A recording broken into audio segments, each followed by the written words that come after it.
Good afternoon, everyone. Good afternoon, fellow Phoenix members, JPhoenix, and guests. A pleasant afternoon, a pleasant sunny afternoon as well to all those who are watching on Facebook and YouTube as we are being streamed live. I am Benny Solivan, and I will be your host for today's informative, interesting, and exciting webinar. The webinar will tackle various issues relating to the real power of social media.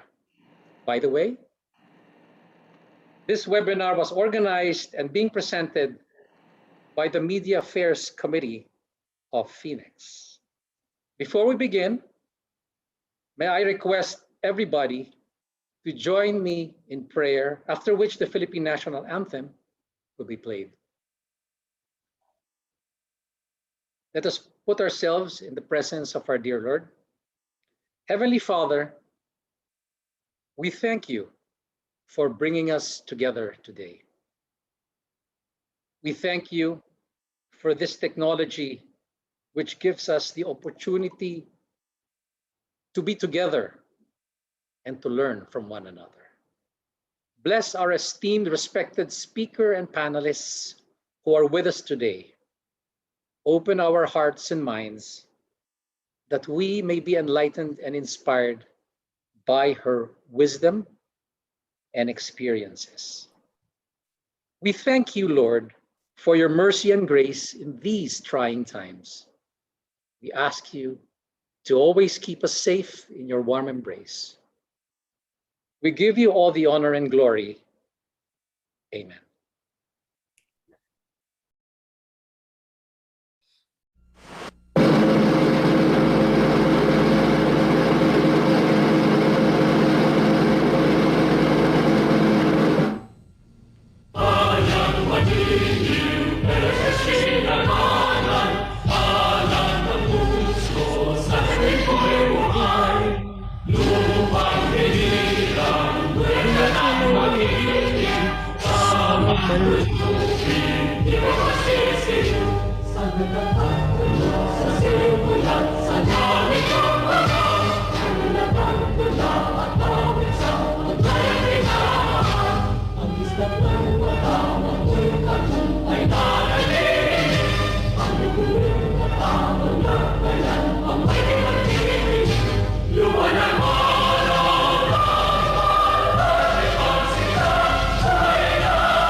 At this point, may I call on our very own Phoenix president and my personal favorite president, at least for this year, Attorney Francis Lim, for the opening remarks.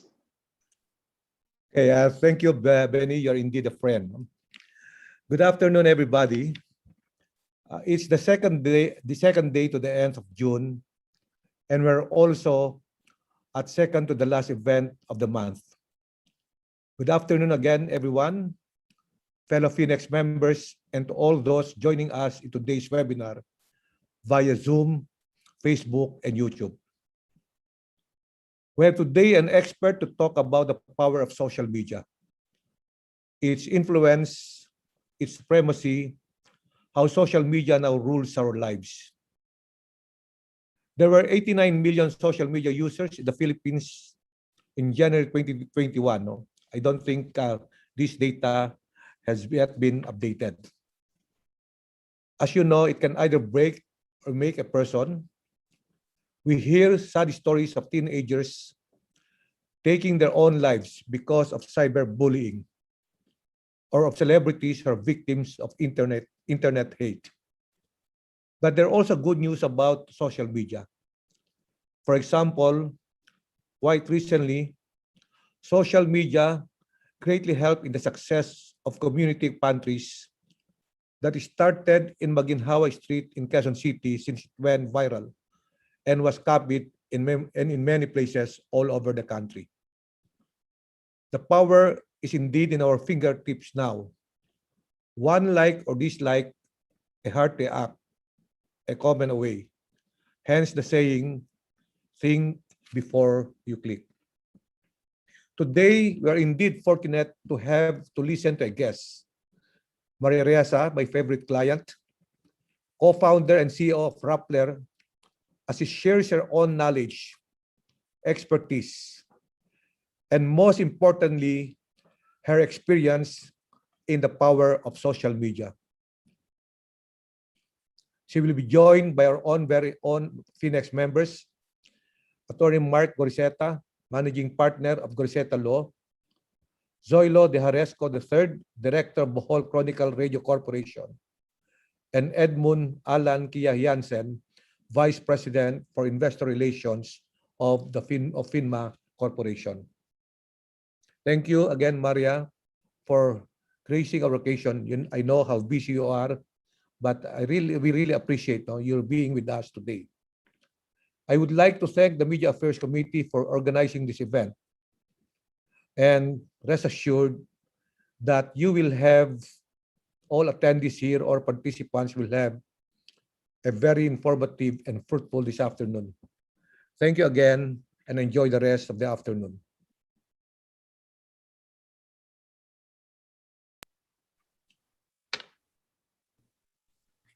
It's me. Thank you, Francis. Oh, not yet. Before we begin, just a few reminders, please. Please use the Q&A button for your questions. The mics of the webinar participants will be muted to avoid unnecessary background noise. And please make sure to stay until the end of the webinar, so you will get a chance to win one of 10 telehealth vouchers we are raffling off, but you have to be present to win the vouchers. I think the raffle prizes are being flashed on the screen. So please stay until the end of the webinar. Aside from our guest speaker, we will have a panel of discussants who will give their insights. May I now call on Phoenix Director and Liaison Director for the Media Affairs Committee, Ms. Lari Concepcion, to introduce our guest speaker.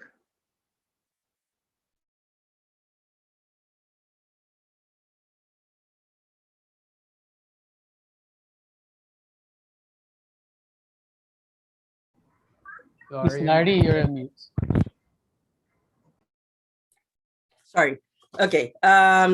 Thank you, Benny. Teresa was about to talk, but please allow me first the chance to introduce you. That's my role. Anyway, just kidding. Okay. Good afternoon, everyone. It is indeed an honor and pleasure to be introducing to you our guest speaker for this afternoon, Maria Ressa. A journalist in Asia for 35 years, she co-founded Rappler, the top digital and the only news site that is leading the fight for press freedom in the Philippines. Rappler's battle for truth and democracy is the subject of the 2020 Sundance Film Festival documentary entitled 1,000 Cuts.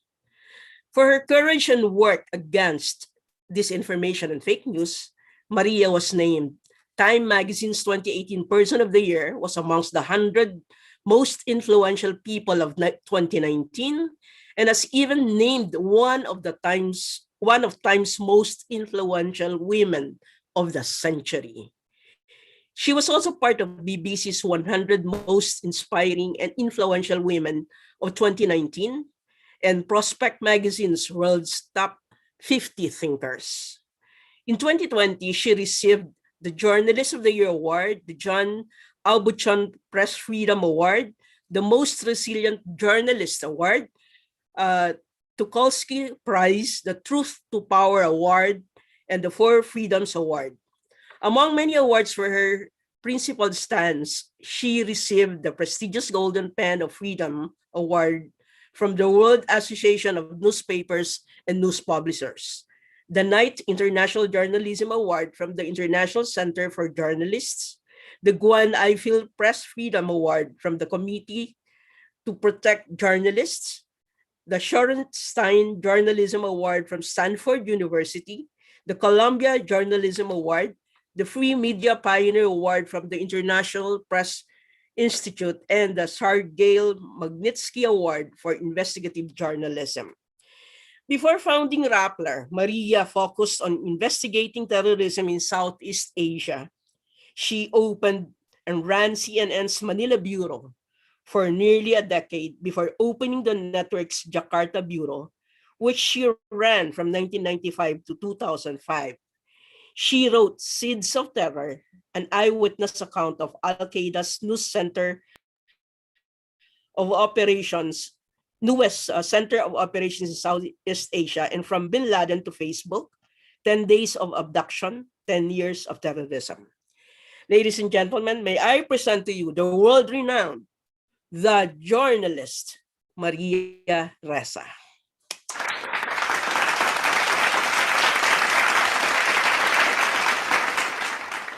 Canned laughter pala kayo. Thank you, Lani. I'm always uncomfortable listening to an introduction. It just means I'm old and I've been around a while. Many of you, we've met before we all had to get masked. Let me pull up the presentation I prepared for you. Some of this stuff we learned from the Philippines. We have a research team in Rappler. Oh, I have let me pull it down. And let me get rid of all of them. All right, let me pull this up. So let's talk about our information ecosystem, right? I mean, I became a journalist because information is power. You are power and money. So let's meet here, right? So I'll start with this, what we discovered in the Philippines, right? The biggest question to get anything done is really trust. George Shultz, right before he died, wrote an op-ed of his 100 years. And he said that when trust is in the room, everything is possible. When without trust, nothing is possible. And that is actually part of where we see ourselves, not just in the Philippines, but globally today, in an information ecosystem where news organizations have been replaced by technology platforms. So here's the 3 pillars of Rappler. This is how we try to not just regain trust, but grow trust.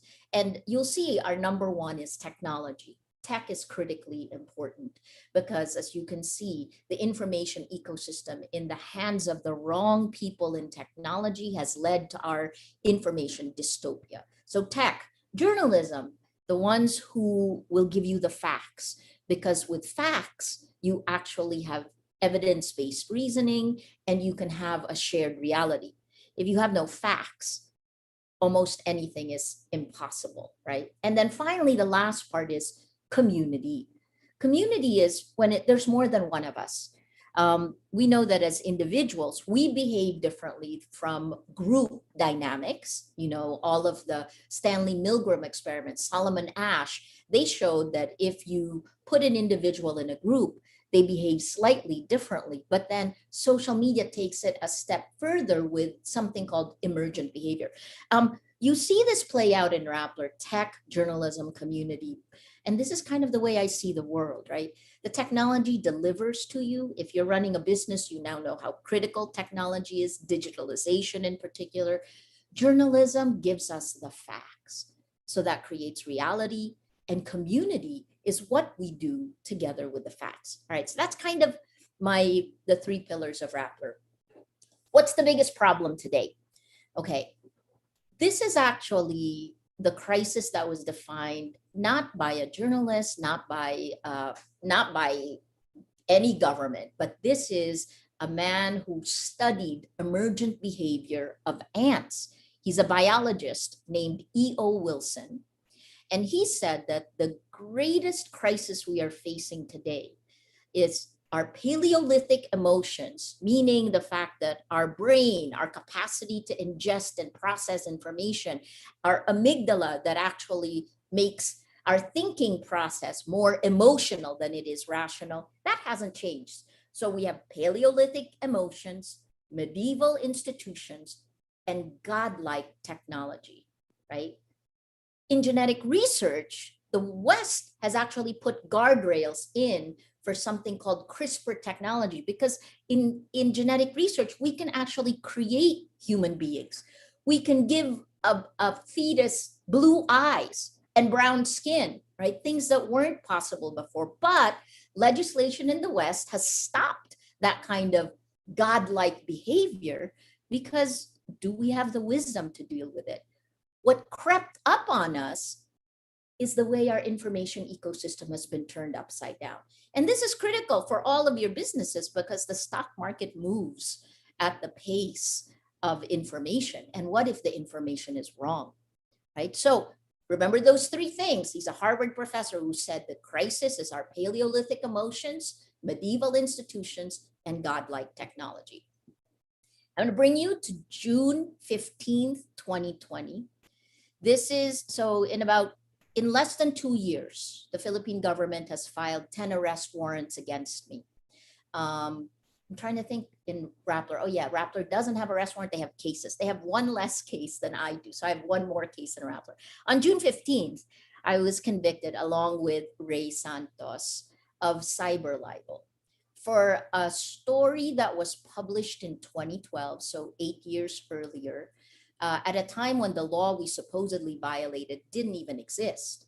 And all of that happened, well, the story, I didn't write, edit, or supervise this story. But all of this was already, my gosh, by that point, I had already posted bail 8 times. I was out on bail and still working, trying not to let it intimidate me. I still speak, so thank you for listening. But what I'm going to tell you is that this kind of craziness is enabled by, oh, I'm still appealing this, right? So Francis knows all of the cases, but we now have 9 cases. Rappler and I, we're fighting them all in court. This case is now on appeal at the Court of Appeals. Okay, so how did it happen like this? And it's very similar. The first is, the methodology is the same in the Philippines or the United States. I'm going to move to the US afterwards, right? In the Philippines, what happened in 2016 was we realized that Facebook, because we are for the 6th year in a row, the top Facebook country. Filipinos spend the most time on the internet and on social media globally 6 years running. That's from Hootsuite and We Are Social, that data. If you want this, I can send this stuff to you. Part of the reason we created Rappler in 2012 was because we realized that distribution, that the power of new media, of the internet, is where everything was headed. But what happened first is the propaganda war began in 2016. And it's bottom up. You say a lie 1 million times, it becomes a fact. And numerous studies have already been done, right? So what happened here? What's the meta-narrative about me and Rappler? Journalist equals criminal. That was seeded in 2016 at a point when we tried to expose the propaganda machine of the Duterte administration. I got clobbered with 90 hate messages per hour. You know, until you feel this, until you're the target, you have no idea what that is. Otherwise, it just looks like, you know, everyone is just posting. This is insidious manipulation. So that meta-narrative is seeded when was this? Journalist equals criminal in 2016. Bottom up, say a lie 1 million times. In 2017, it came top down from President Duterte in his State of the Nation address.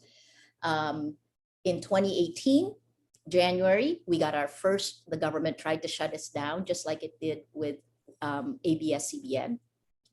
We fought back. By April 2018, we had 5 cases, and we dropped 49% of our advertising revenue. It made us stronger, and I'll tell you why later on. But what happened? So eight in 2018, 8 cases. There were 11 investigations in 2018. In 2019, I was arrested. In the first few months, I was arrested, oh my gosh, twice in a 5-week period. And then all the cases are ongoing. Francis and I saw a lot of each other. 2020, here you go, June 15th, I'm convicted. Oh, Mark, who is one of the reactors, also is involved, because my board, my esteemed board, a really fantastic board of people who believed in technology, were also charged. Thankfully, those things. Anyway, let me bring it to where we are. What happened in 2020 is a conviction. 2021, I got my 10th arrest warrant. I was just arraigned for it today. And along with one of our reporters, the first time one of our reporters has an arrest warrant. I spent 4 hours in court today, and I was hoping I would make it back in time to talk to you. But here's Facebook's dangers, right? Because what it is insidious manipulation. It's a tipping point approach to, it's a behavioral modification system. And we are all Pavlov's dogs. I'll show you more about how that happens. This is January 6th in the US. And that timeline that you see in front of you comes from a group of academics in the US, including Stanford University, that's called the Election Integrity Partnership. As you know, in the 2020, in the presidential elections last year, all of the social media platforms, Facebook, YouTube, they were all hands on deck. That's not going to happen to the Philippines next year, right? So here is the timeline for the violence on Capitol Hill, for the mob riot that happened, right? If you look at it, and this is what's called an information operation. In August of 2019, the narrative of election fraud was seeded on August 20th on RT. That's called Russia Today for the guys who may not watch or know. So seeded on RT. So this is, I'm going to end this presentation by showing how it's connected to geopolitical power play. In our case, the information operations are coming from China. Then you can take a look. By August 2020, Steve Bannon picks it up on YouTube. That YouTube video is seeded in closed groups. By September, Tucker Carlson from Fox picks it up. And then by October 7th, you see QAnon, Q drop happens. And then you hear it from President Trump after that. It's the same methodology, bottom up, seed the meta narrative, say it a million times, a lie told a million times becomes a fact, then come top down. Right? So if you don't have facts, and a lie can be a fact, right? If you don't have facts, you can't have truth. If you don't have truth, you can't have trust. If you don't have any of these things, democracy, any meaningful human endeavor becomes impossible. This is a kind of summary in one slide, and it was put together by Sinan Aral. He wrote the book called The Hype Machine. I work with him. I'm a digital fellow at MIT. He runs the unit at MIT. And what's fascinating about this is, I hope if you see me, let's not use this one. It starts with your cell phone. And I bet every one of you has at least one with you, right? So you start with the smartphone. That's the medium that collects the data. And how many of you have Spotify, YouTube, Facebook, Netflix, right? All of those are gathering your data. So let's call that, he called it the substrate, the digital social networks. The minute you put in to Facebook, for example, a post, right? That post is put in, and then machine learning takes it and builds a model of who you are. That model over time with infinite inputs, right? And correlated with other neural networks, actually know you better than you know yourself. And then the micro targeting, where all of these, the Silicon Valley social media platforms make their money.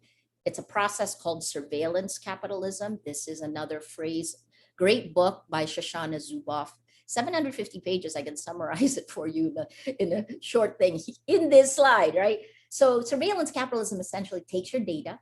This is what happens on Facebook. We put it in, the model is built of you, and then your most vulnerable moment to a message is pulled out along with everyone else's, and then it's served to a company, that's called the new advertising, or to a government, that's called the new propaganda.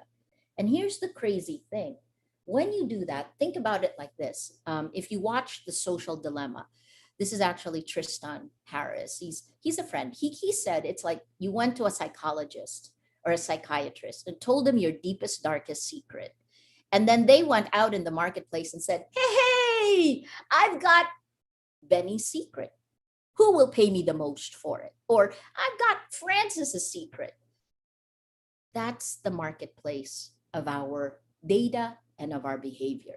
That's the technology trifecta in the middle. Now, let's go to the trends, right? What's personalized mass persuasion? So that is the ecosystem you live in. Journalists and news organizations, we lost our gatekeeping powers early on. It's been a decade of near step-by-step loss of power, but I would peg 2014 as the time when technology really took over the public sphere. And by abdicating responsibility for the public sphere, it enabled propaganda wars like in the Ukraine. It enabled the rise of Russia, right? Anyway, let's go to the trends. Personalized mass persuasion, what is that? Every one of us has a personalized social media feed, and no one but you can see what you get in your feed, right? And so if I was an advertiser, I could actually say, like, let's use big tobacco. Maybe I'm reading this great book right now, but the way the social media platforms are behaving reminds me of big tobacco, the way it behaved. Anyway, so what you can do is you can actually target specific groups of people and give them something very personal that no one else sees. In the old world, when I used to do television, you'd do an ad and all of us would see the same ad, right? Here, we all agree this is a cell phone, but maybe because Benny is a little younger, we'll turn it into a headset.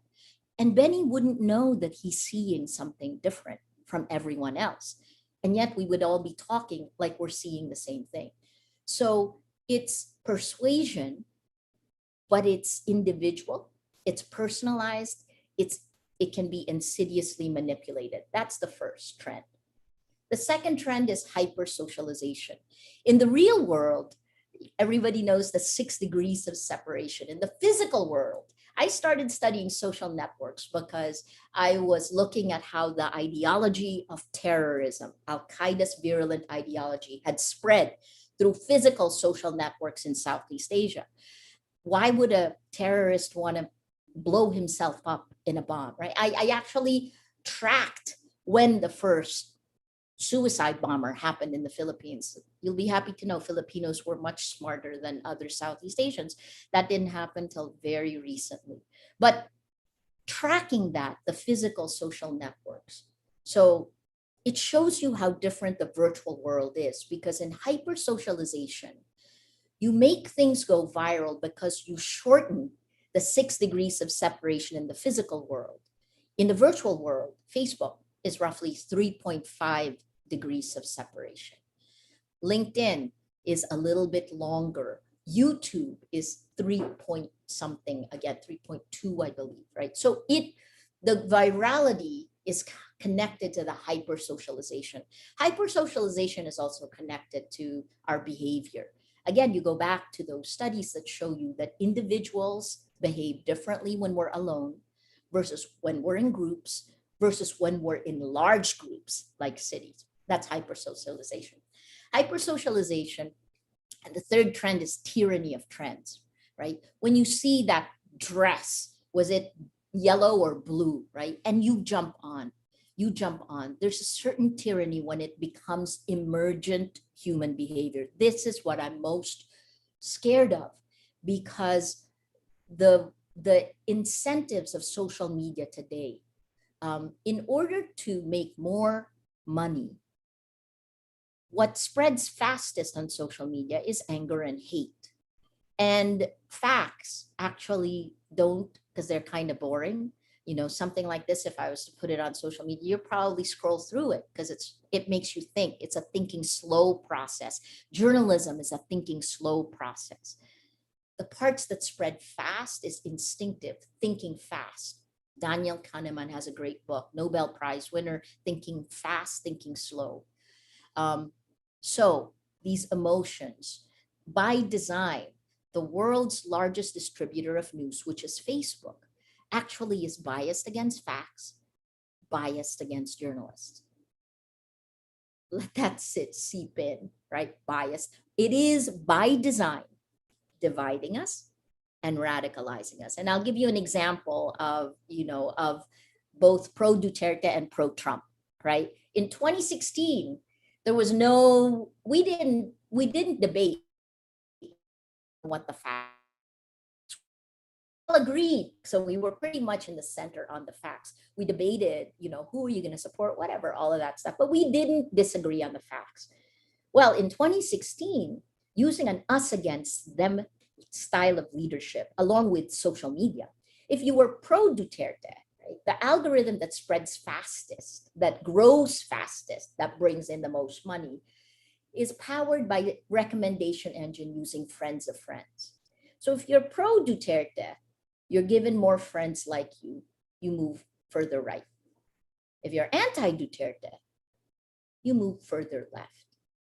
If you're pro-Trump, you move further right. If you're anti-Trump, you move further left.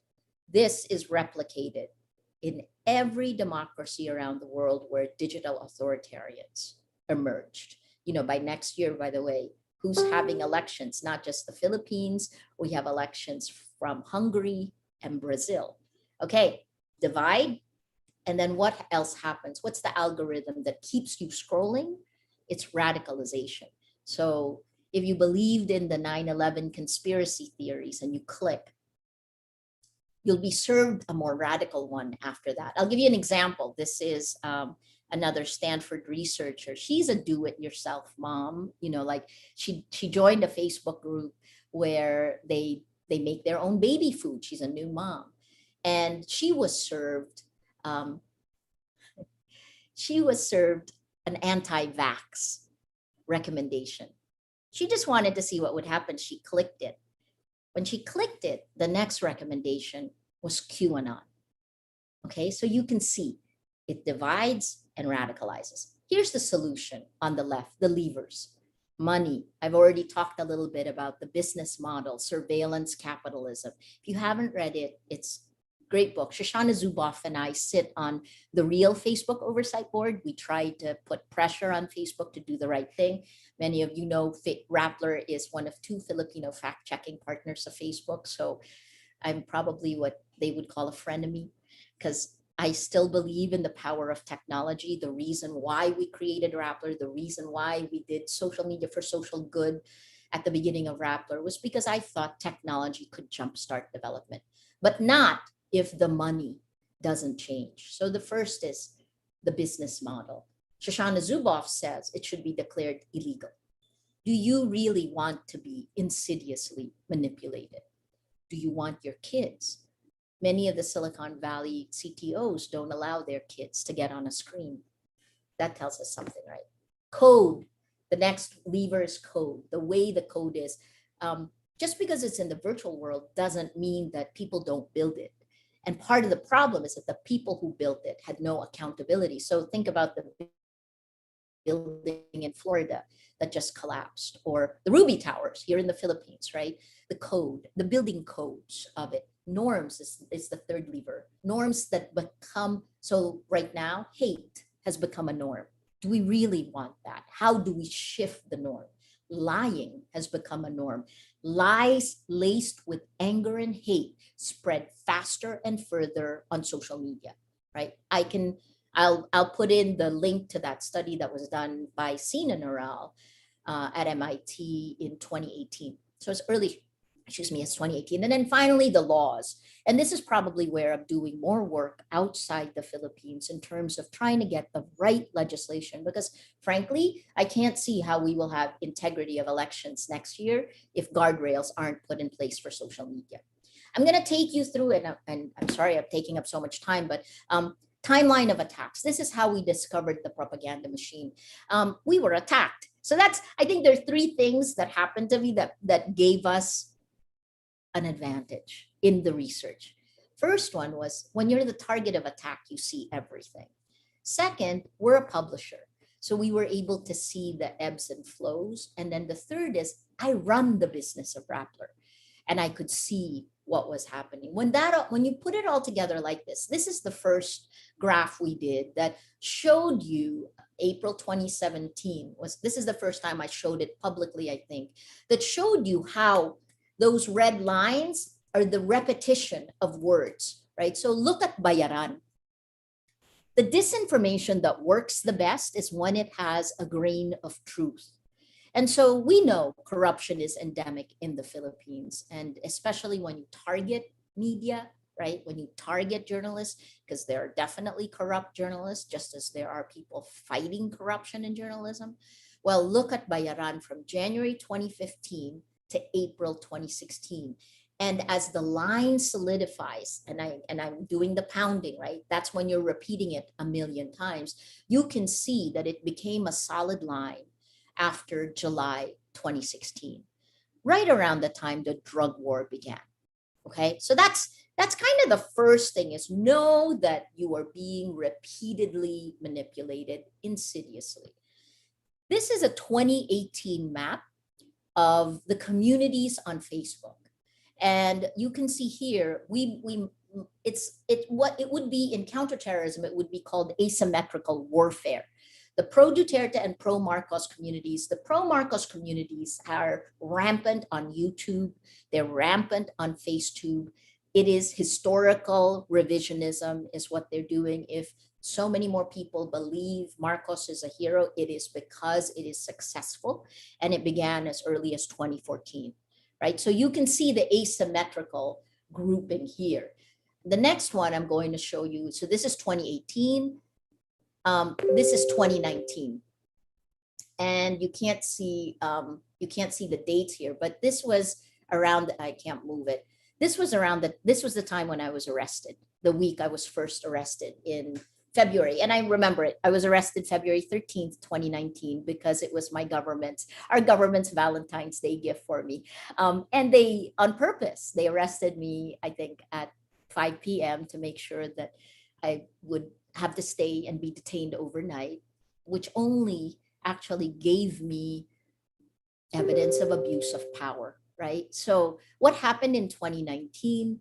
Look, this was the time when the pro-Duterte, pro-Marcos clusters were actually met. It's almost 50-50 split of the information ecosystem.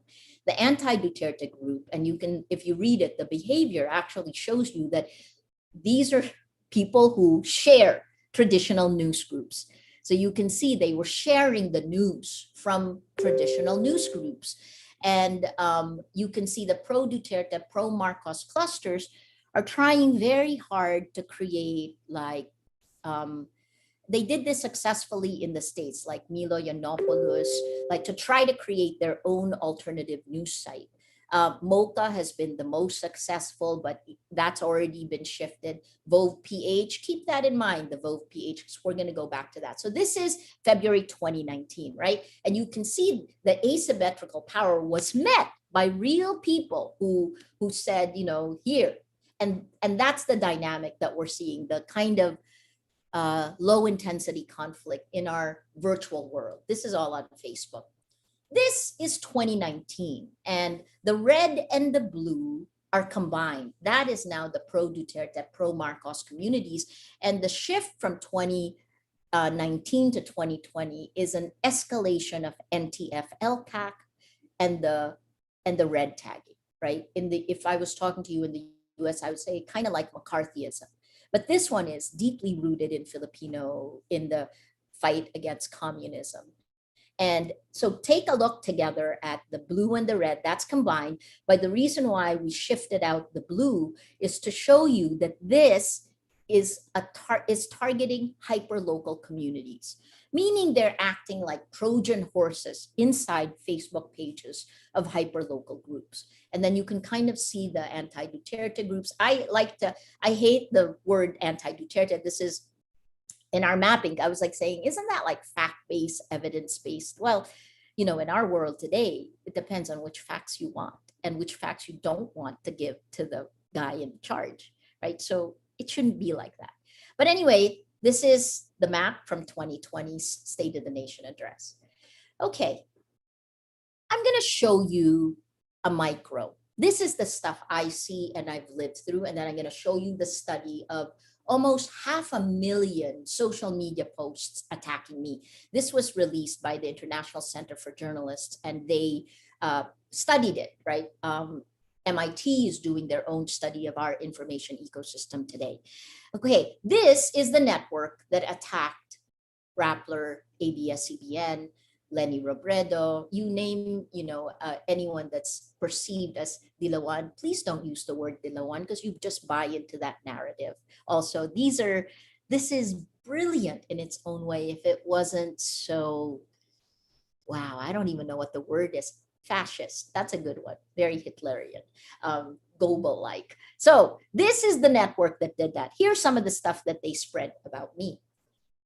This kind of stuff, I'd wake up in the morning and this would be on all the comments of some of the pages. This is taking me, my face shape, the color of my skin. That's okay. I'm pretty strong. We all went through kindergarten, and what doesn't kill you makes you stronger.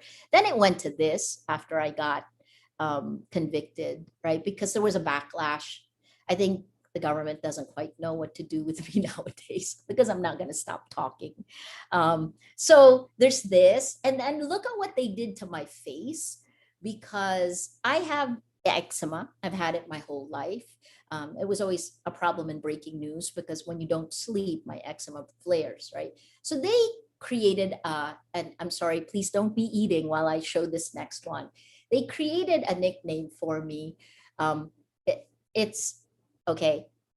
It's called scrotum face. They took my head, put it on top of balls, and this. Imagine waking up to this, right? It's when I showed it to a German friend who's also running a research group, she was like, "This is exactly what the Nazis did to the Jews. It's about dehumanization, right?" Anyway, what it did for me is it made me get over it. Right? I realized that they would look for whatever is a vulnerability. Look at the page, Vove PH, they put their name. They make my skin look worse than it is, and then they add the scrotum face. That's my world, guys. You get used to it. I like studying it. And then I pull out the pattern and trends. Last May, the UNESCO gave me their Press Freedom Award this year, but they also came out with this study. It's done by Julie Passetti, the University of Sheffield. The woman there is the pioneer in natural language processing. And they focused on me and Carol Cadwallader, the British journalist who broke the Cambridge Analytica story for The Guardian and The Observer. This is what they found. 73% of women journalists experienced online abuse, 73%. 25% received threats of physical violence. I feel like Miriam Santiago, like I'm not going to say I eat death threats for breakfast. That's really her. But you get used to it. But here's the part that was most alarming for me. 20% had been attacked or abused offline in connection with online abuse. Just like with January 6 in the US, online violence does not stay online. Social media violence and hate spreads to the real world and changes our behavior. This is the nature of the attack. 60% of the attacks of these almost 500,000 social media posts was aimed at taking down my credibility. That was the goal. Kill Maria, not even literally, just make everyone doubt her, and then doubt Rappler. 40% are personal. That's sexism, misogyny. They're the kind of stuff, scrotum face. It is what it is. People can be nasty, but this is worse because this is information operations. And when did they attack? Well, whenever I won an award, whenever we were publishing investigative reports that had the facts that perhaps the government didn't want out there, we challenged the numbers of people killed in the drug war. That is the first casualty in our battle for truth. We literally are caught in a battle for facts, a battle for truth, right? So I can share excuse me, I can share the link for this with you, but let's keep going. Because I want to bring you to the geopolitical power play, China and the role in elections. And I hope you see me because I'm going to look you in the eyes. September 15th last year, sorry, it was September 22 was when Facebook announced it. But in September last year, Facebook did a takedown where they took down influence or information operations coming from China.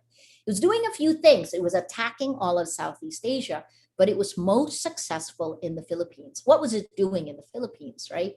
It was campaigning for Sara Duterte for president in next year's May elections. It was also rehabilitating the reputation of Jaime Marcos, and it was attacking me. Who am I? I'm only one journalist.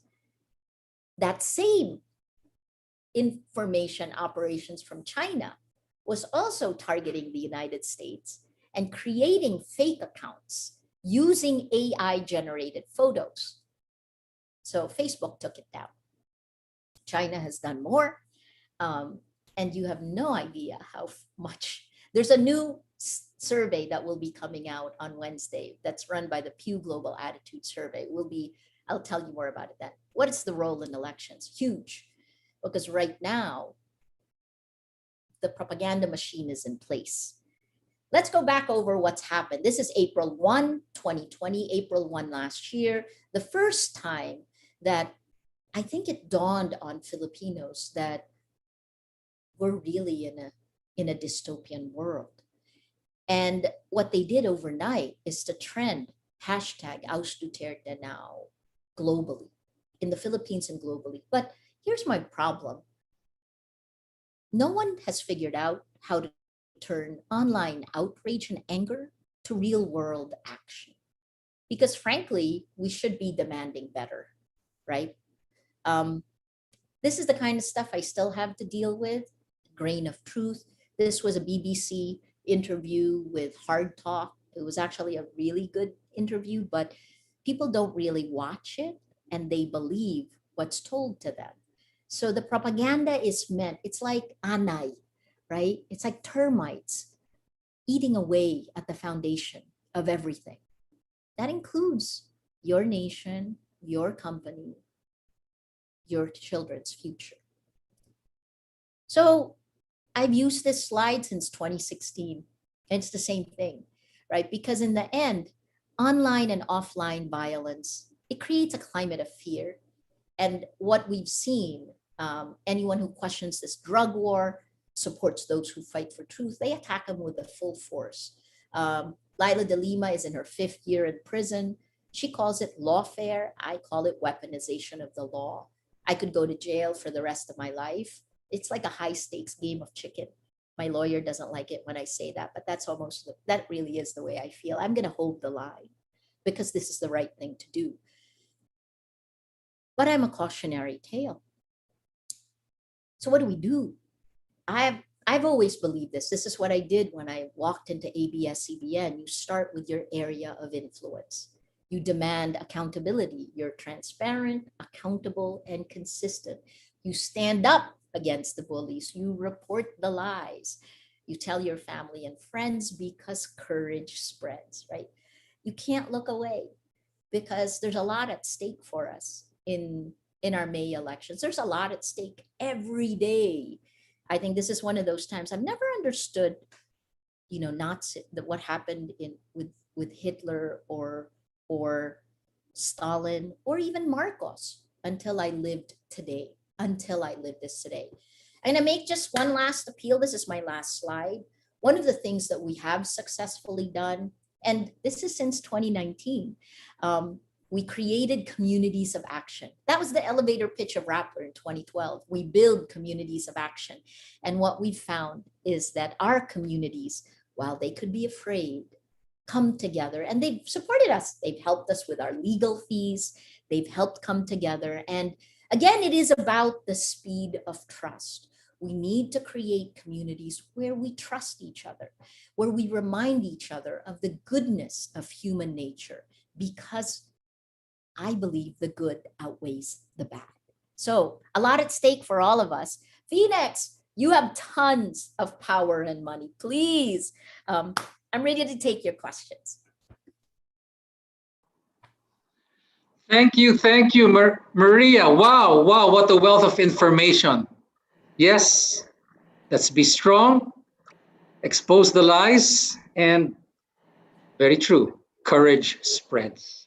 At this point, before we begin the panel discussion, the Q&A, I'd like to turn over the screen to our chairperson of the Media Affairs Committee, who will be our moderator this afternoon, Ms. Wilma Miranda. Take it away, Wilma. Thank you, Benny. That was indeed a thought-provoking, interesting presentation. And I'll be giving some time to the members of the panel discussants to react more on that. But initially, I was just, it was a new, I mean, a realization for me on the hype machine, where we have, you know, those trends, those persuasion, and of course the hyper socialization.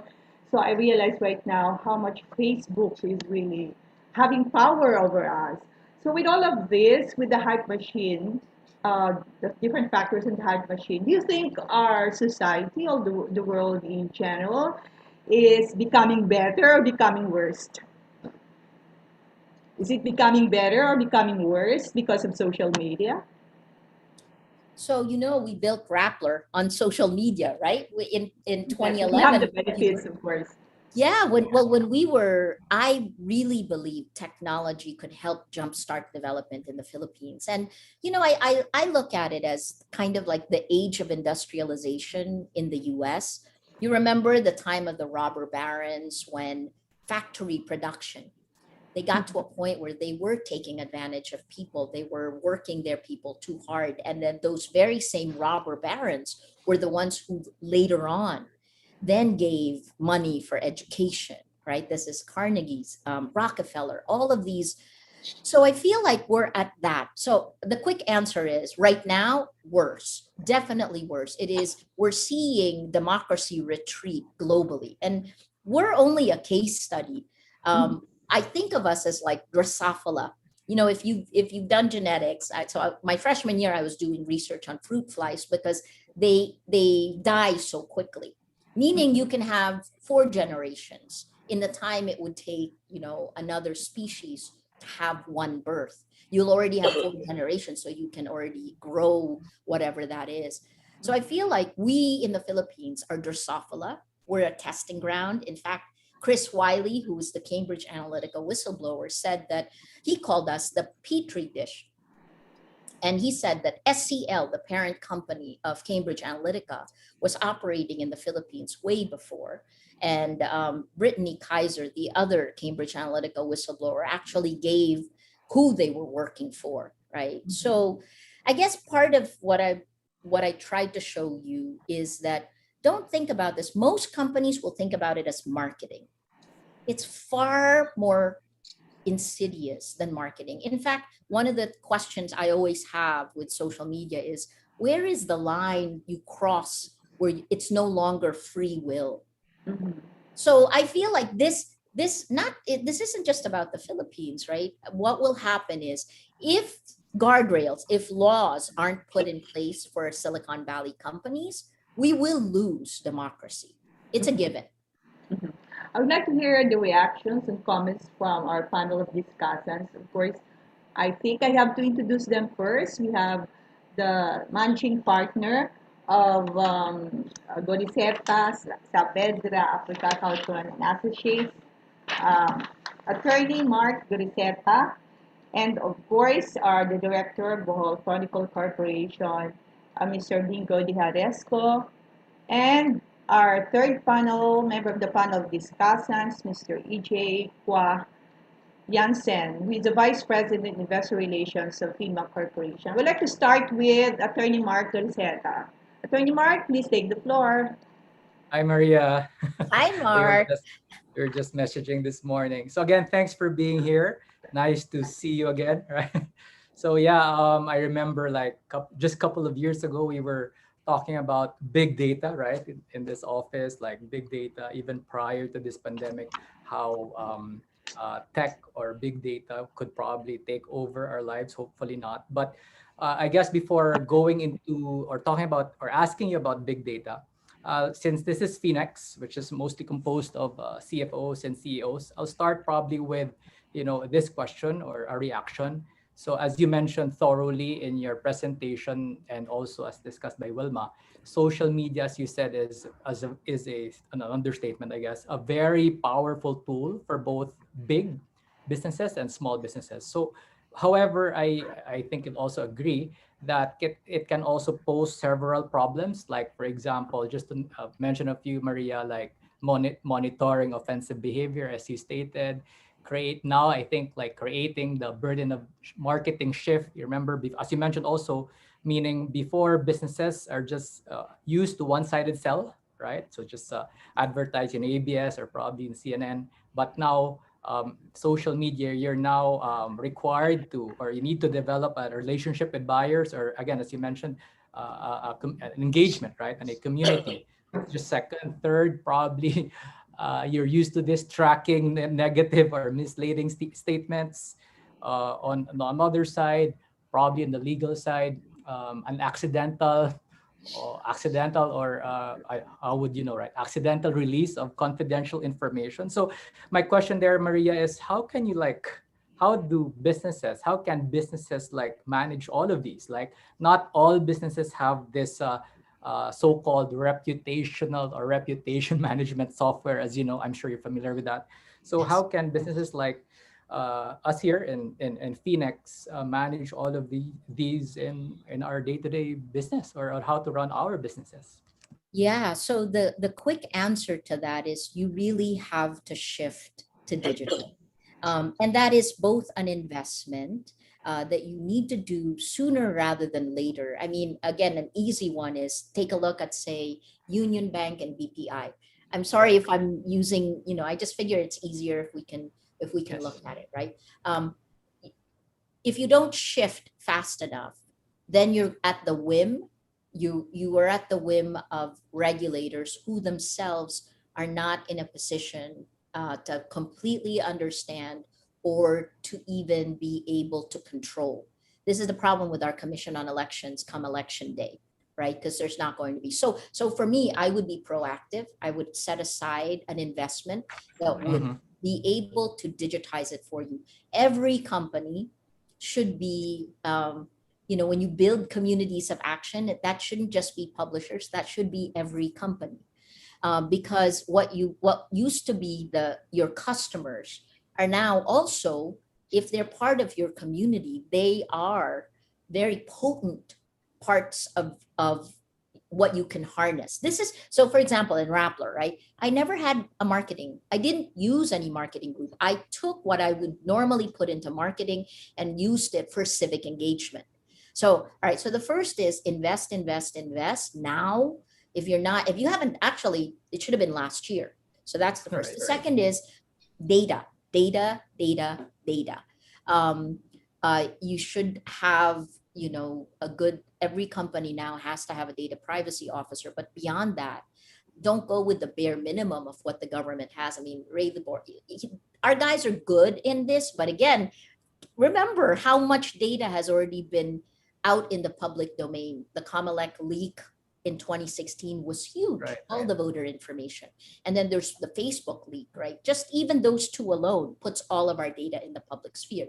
If you are a responsible corporate citizen, you should actually make sure that you're able to protect your consumers, your users. And then the last part is that you can actually glean from your consumers exactly, the kind of intelligence it's already in your data. So this is Mark, you and I talked about the difference between an Excel sheet and big data.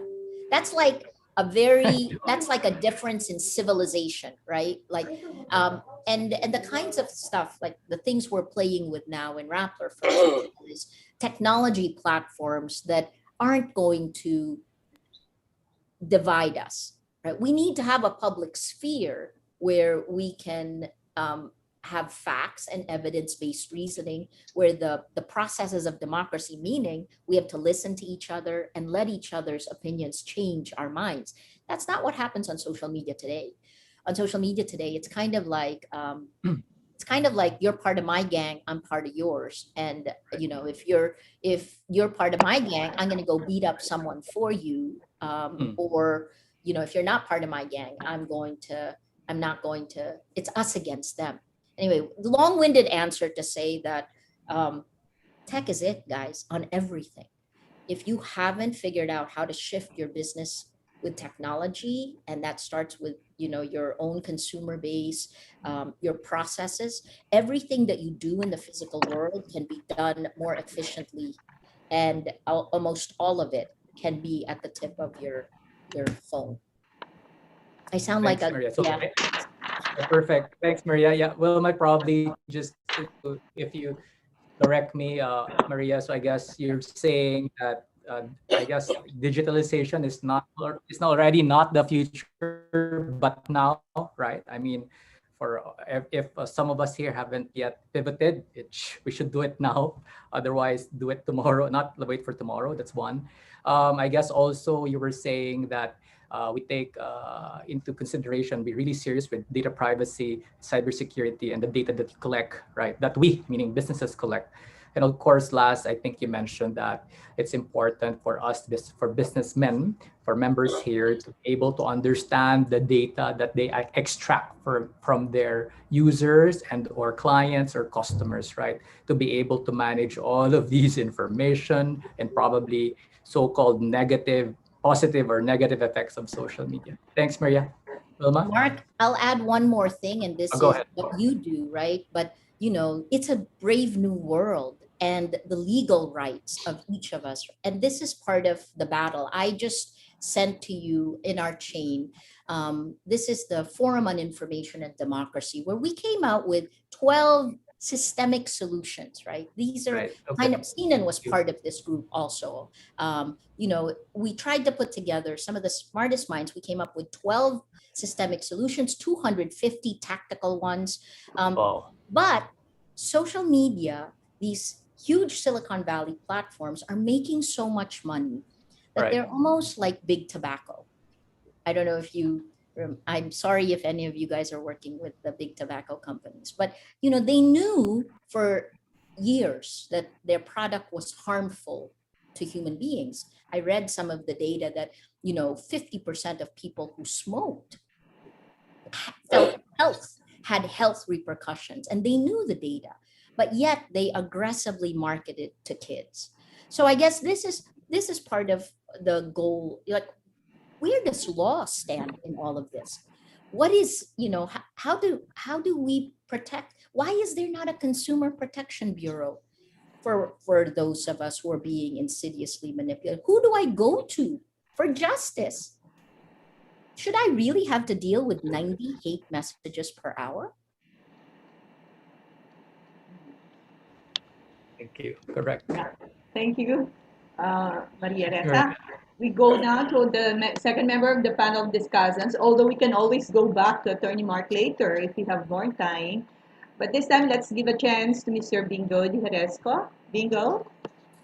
Hi, Maria Ressa. Hi. With the kind permission of our moderator, before I ask my one question to Maria Ressa, can I add 4 points to the social media topic today? I just have 4 points. First point is a prominent social media practitioner said that, going direct frontal attacks on your victims today are no longer fashionable nor effective. What is better, or what is acceptable today are more of the interrogative questions like, tama ba yung ginawa nila? Should they have done something different and better than what they did? Yun daw an effective way of getting through your market today. Second point, I don't know how many of you guys have come across the movement called Let's Take Back the Internet movement, or Silent No More Philippines. Have you? Anyway, the movement says that, well, there are trolls. There are many trolls and they are paid a lot. Some of them are paid, I think, 1,000 a month. No? Malaking pera yan. So, but if you're angry with the trolls and you want to starve them or to kill them, there are actually 4 ways to do it. The movement said, now, this is not my opinion. Number 1 is do not add anything negative to their postings. Once you say sinungaling ka, they will be paid for it. Second is if you really are angry and you have to make comments but delete them immediately. Hindi sila mababayaran nun. Third is you tell other people to block this troll. If they block this troll, they will get a demerit. Finally, unfollow all queen trolls. We do not have to read all the garbage that they have, much less share them with other people. Why do we have to? Don't react, don't read, unfollow. Okay? Third point. You don't have to tell the whole world about your advocacy. Minsan you work with small groups in Viber or in Messenger, because all of your members have their own networks. You can extrapolate your messages to their own networks fast and effectively. But there's a problem with dealing with small groups. No? Since you have the same thoughts, you have the same sentiments, aren't you just talking to each other? That is the other objective of an advocacy, which is to bring different-minded people to your advocacy. So if you just talk among yourselves, how do you reach out to those who think differently from you? And the other problem is, since you have the same sentiments every day, you hear it, you would begin to think that you represent the thinking of the majority of world opinion. And therefore, you let go of your responsibility of letting your voice be heard by other people. Fourth, last point. You know, with social media, every one of us who are in the audience now, we can all be citizen journalists. You know, like the mainstream media journalist, you can become a good citizen journalist. Let's say when you report a crime or a service is not being rendered by a government agency, you must make your postings be data-driven with facts. Never mistake your opinion for facts. Aside from being data-laden, it must also affect the emotions of the reader, enough for him to do something or to make some inquiries, if possible. Tama na yung 4 minutes ko, Ms. Moderator. Let me ask just Go one ahead with question. your question, Bingo. One question to the woman, person of the year, the unsinkable Maria Ressa. Maria Ressa, I'm trying to be non-political and non-partisan here as much as possible. No? It can be a troll against an organization, against yourself, against political parties. But I read from Fortune yesterday that in the United States, people follow YouTube more than Facebook, while in the Philippines, it's still king here. No? But as you mentioned earlier, a lot of them are already taken down. My question really here is, in 2016, much of the results of that election was because of the preponderance of farm trolls. No? Parang default yung kabila. Do you think 2016 will be a battle of troll farms? Maria Ressa? You mean 2022? 2022. Not just to be non-partisan, just can the two sides have trolls and fight each other? Both parties. I think that would be really sad if that were the case, because the casualty is our democracy, right? That's really number one. Number two, it goes against the values of the type of people, at least I would like to see elected. It's the standards and ethics and the principles of transparency, right? There's a reason, like, why didn't Rappler use bots? Why didn't we do this manipulation? Because it's against our standards and ethics manual, right? Like, and would I want to elect somebody who does that? And that's a tough one, because when I was head of ABS-CBN News, a politician came to me and said, look, if I don't pay, then I don't get the coverage. And I actually assured him, I was like, do not pay any of our journalists because we will expose you.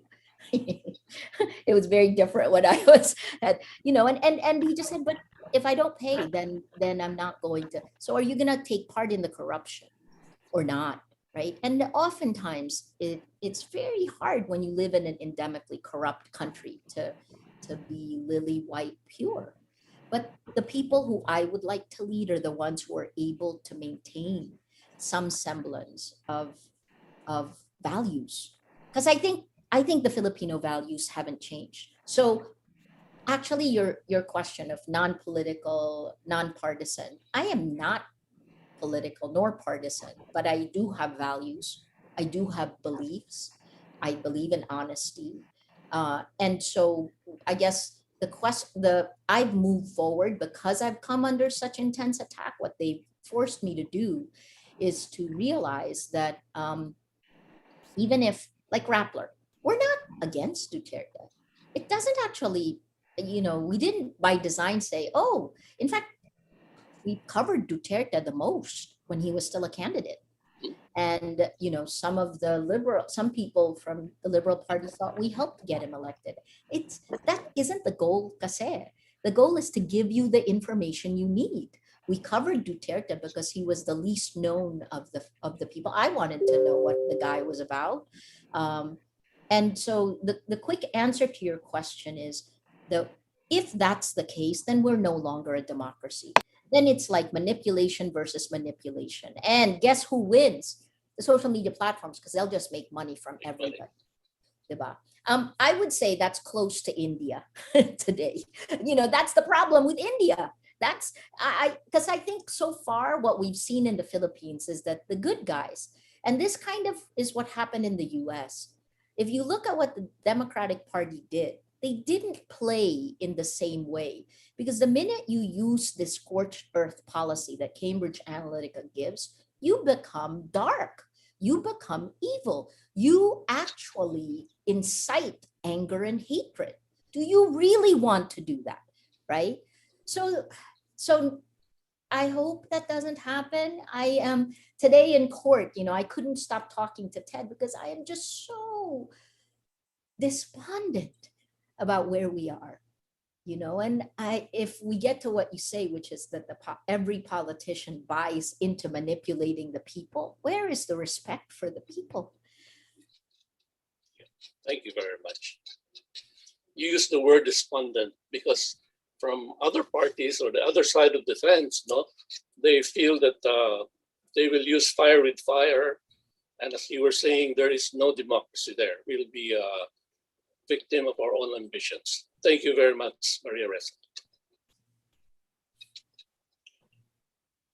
You're on mute, Wilma. Thank you, Bingo. Before we move on to another member of the panel discuss, we would like to emphasize here that we did not invite Maria Ressa because we are anti-Duterte.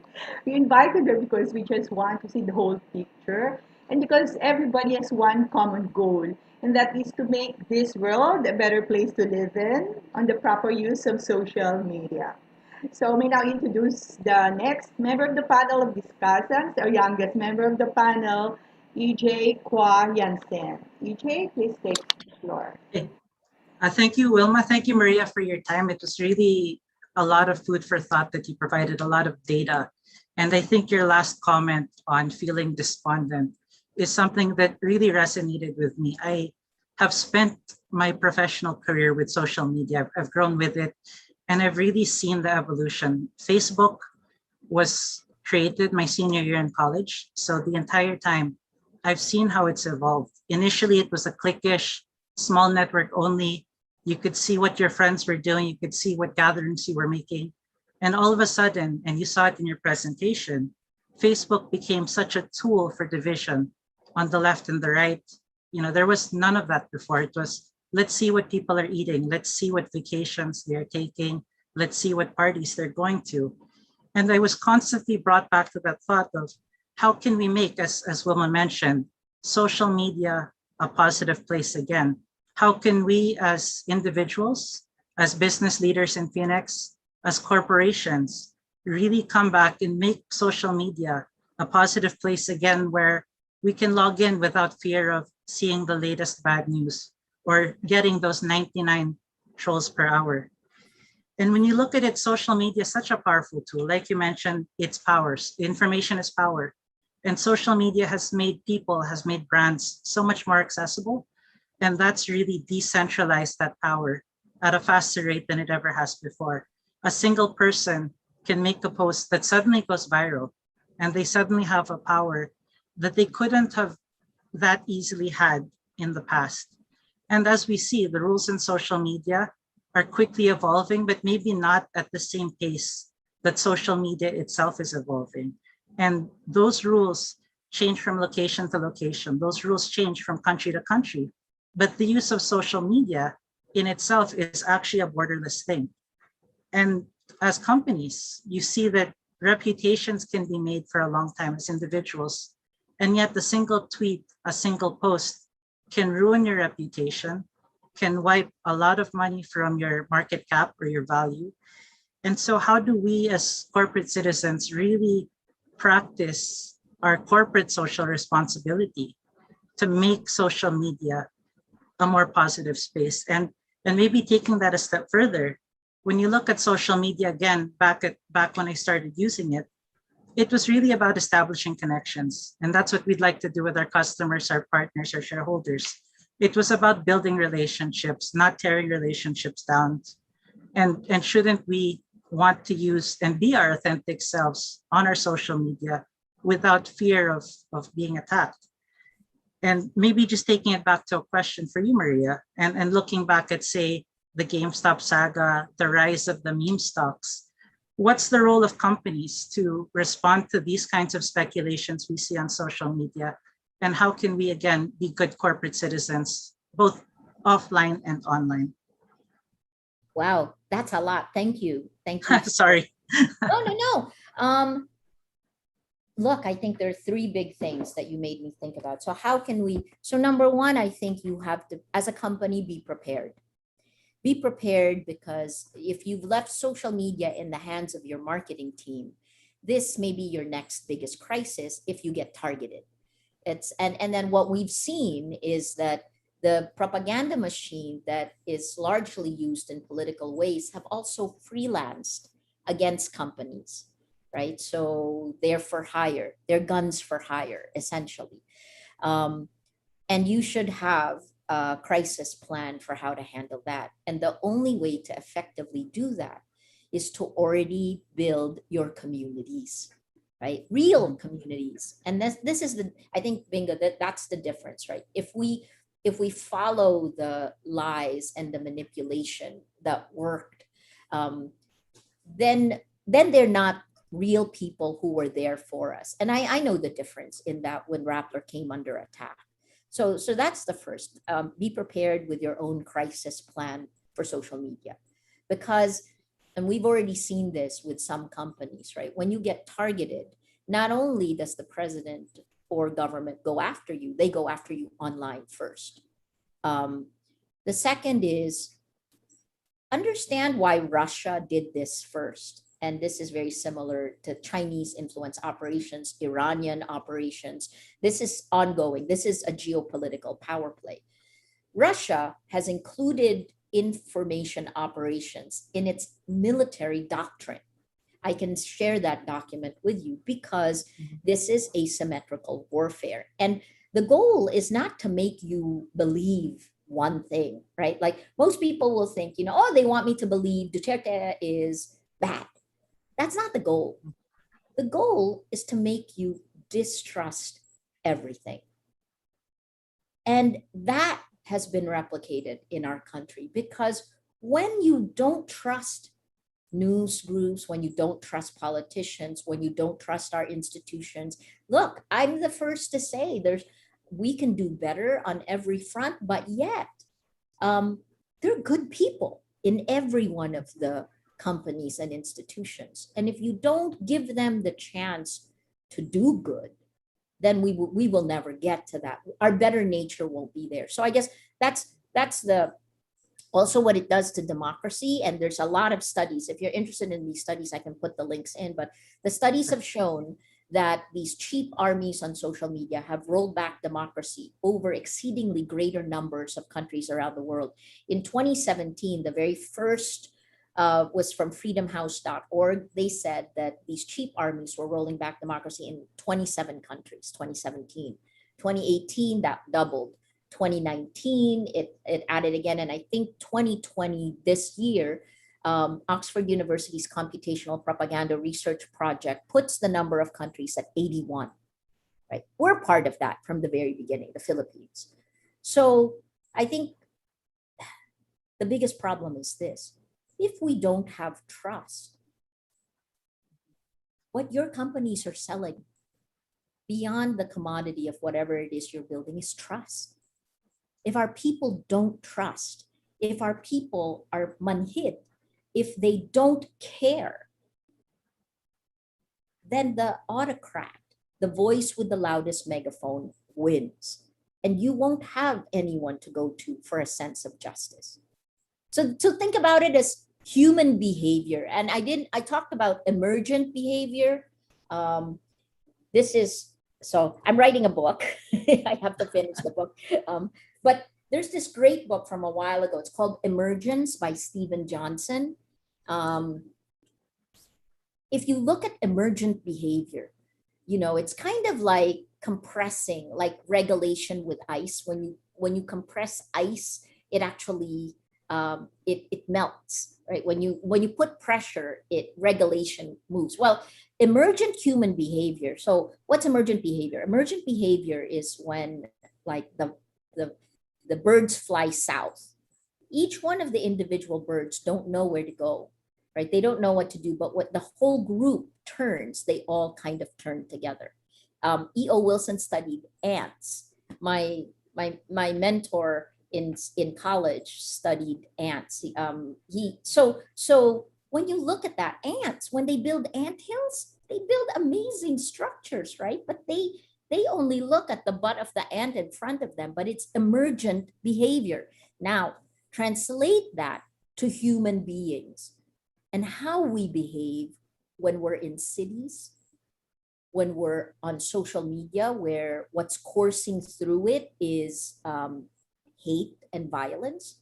There's a study, this is the Framingham Heart Study, that showed that whatever the network is seeded with is what it actually creates. So for example, there's something called the 3 degrees of influence rule. If even an emotion like feeling lonely, if I'm feeling lonely, my friend, Mark, has a 54% chance of feeling lonely because I do. My friend's friend, the 2nd degree, has a 25% chance of feeling lonely because I do. And then my friend's friend's friend, the 3rd degree, has a 15% chance of feeling lonely. I'm going to put the link to this study here. This is through physical social networks. Now, on social media, imagine that times 4. So if we see violence and hate, this is the Filipino people we're creating. Sorry, anger. So nakakatakot eh. For our future, our collective future. And I'll give you that study now. I'm writing a book on this, so that's why it's so interesting to me. EJ, do you have more questions? No, thank you very much, Maria. I look forward to reading the study and the book. Okay, so that was your last question, EJ. Anyway, before we go on, any of the members of the panel of discussants can give a question again. But I would like to ask a question which summarizes many of the questions in the Q&A. How do we humanize social media? Because we ourselves as individuals seems to be powerless against the media giants like Facebook and Instagram. Okay, so most of the questions here, how can we protect ourselves from invasion of privacy, about marketing activities that's being done? And of course, we also have the troll farms, which I have a follow-up question later. So how can we as individuals take control of that we may be able to have a better world for our next generation? So the first, and this is kind of what I've been working on since last year, Uh, please take a look at legislation. You are powerful in so many ways. So there's your own area of influence, your family and friends, make them aware of the dangers to their mind, to their, you can see here, I can give you, there's even a study from physical networks that showed that obesity, gaining weight, spreads through social networks, right?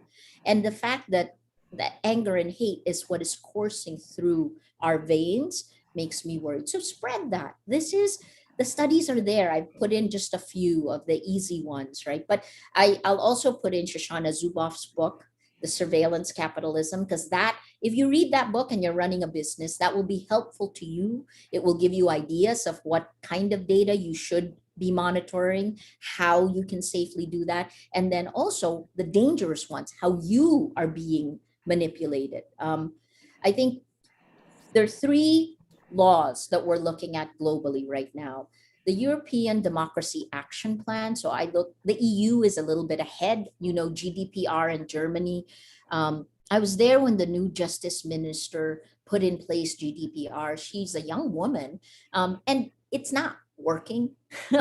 So if you look at Google European Democracy Action Plan, there's actually a Digital Services Act, and then there's another act for marketing, because they're two different things. And that to me is interesting. It's legislation, it's a draft that everybody is inputting in. That's one. The second is the UK Online Harms Bill. It's a bill that Damian Collins put together. If you haven't yet read the report of Damian Collins, is the UK MP, the Member of Parliament who ran the committee that looked into what Cambridge Analytica did. And he did a full global study. What he did was focusing on countries like Nigeria, where Cambridge Analytica also experimented. And then the third is Section 230 in the United States.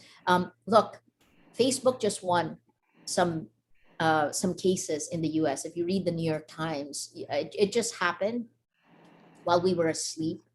And this is a battle that, you know, we're kind of the grass that the elephants are crushing. And the reason why I don't, you shouldn't be despondent. I tell this to myself all the time. You shouldn't be despondent because we are in charge of ourselves. That's the one thing we can control. And in your area of influence, you know, if you talk about it, you act against it, you have, as a company, where are you spending your advertising money? If you're spending it on Facebook, you may get an ROI right now, but what are you enabling? Look, I'll also tell you that last July, they had in the US, all the largest companies did a 1-month hiatus from Facebook. That didn't really matter, because this is why I think legislation is critical. But look, please be aware, if the legislation doesn't happen, I don't see how we will have free and fair elections next year. I just don't see it. And I don't like covering puppet theater. I did it when I was in Indonesia under Suharto. You know, it's like elections were sound and fury signifying nothing. There's a lot at stake. So I guess that's part of what we need to really come to terms with. You can still do something, I guess is what I'm saying. Do something.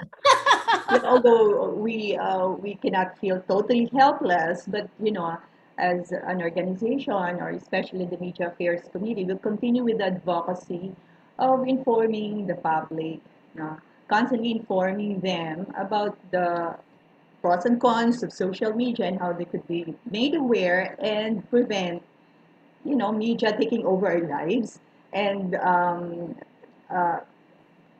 manipulating our decisions, especially on special matters. I don't think we have enough time, although there are still other questions here in the Q&A. But we are limited with time here. We have time constraint here. So I guess we have to end our Q&A forum here. And I thank our resource speaker here, Ms. Maria Ressa, and our member of the panel of discussants for that very lively and engaging discussion. And I'm sure all the participants here would agree with me that this is a time well spent, an afternoon well spent in this webinar. So I think our resource speaker here deserves another warm round of virtual applause together with the panel of our discussants. So I think the virtual applause came in late. Okay, so can we go on with the certificate of recognition? I may now call on the president of Phoenix, Attorney Francis Lim, to present the certificate of appreciation. And also later we'll be giving our resource speaker a token of appreciation, a coffee table book, which has won many awards, foremost of which is the Quill Award.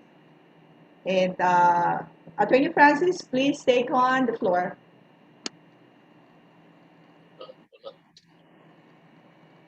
President Francis, is he still there? Hello.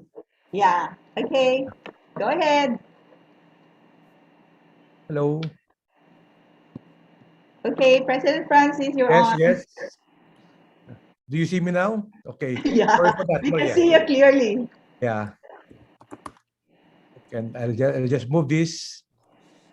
Okay, Maria, the Financial Executives Institute of the Philippines presents the Certificate of Appreciation to Ms. Maria Ressa in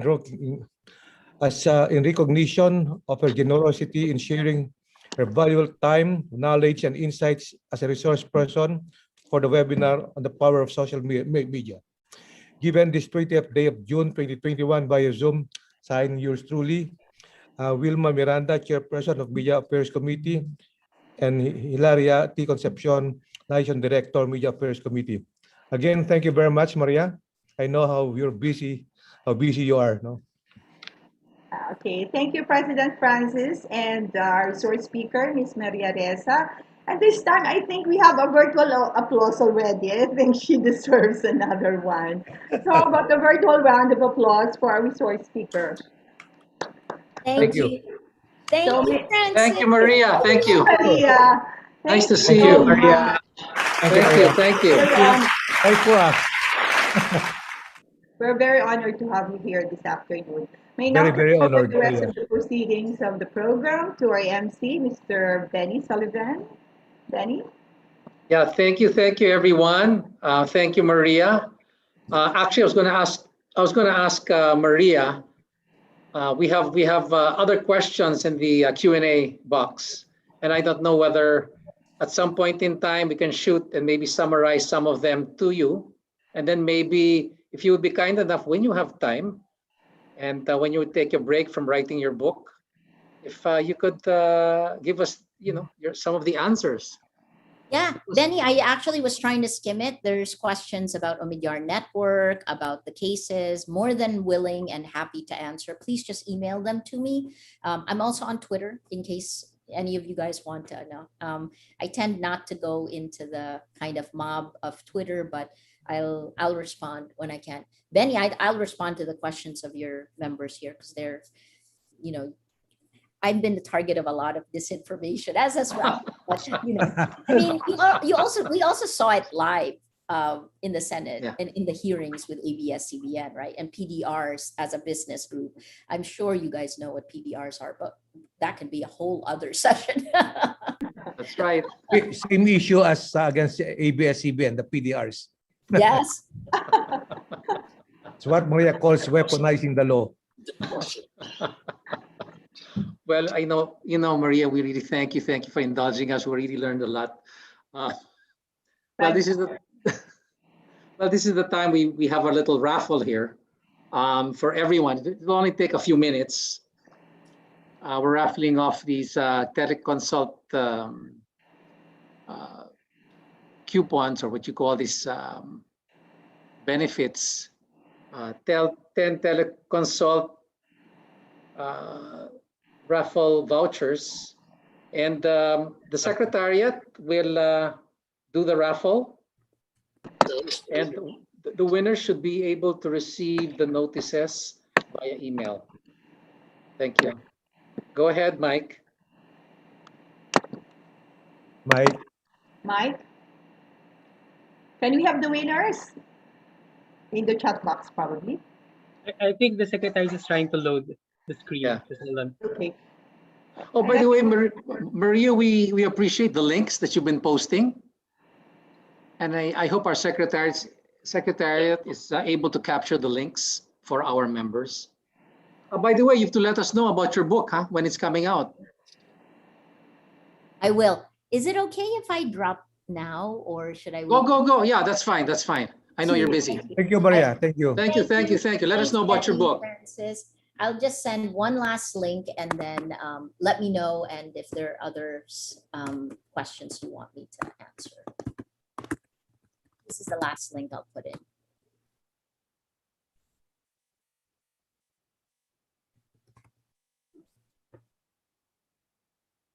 So the winners. And Benny, please don't forget that they have to fill up a feedback form or the evaluation form for those who want to have certificate of attendance. Yeah.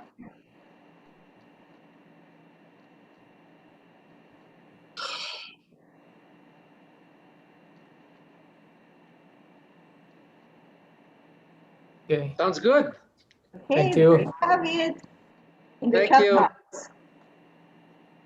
Anyway, the winners are there. They've been shown on the screen. And Madam Wilma, now I know we have to Yeah. we have to announce to everyone that, you know, maybe they can fill up the feedback form, so that's one way we will also be able to improve, right? Right. And I think it was also very, very gracious for Maria to offer to fill up the questions in the Q&A, because I know we didn't have enough time, Right. okay, for her to respond to the questions. So this is the event feedback form. Are you going to call out the winners, Benny? I think the winners have already been shown. I think it will really be up to the secretary to contact the winners, right, Mike? Are we good for that? Yes, sir. We'll just get in touch with them. Yes, thank you, thank you. Sounds good. Madam Wilma?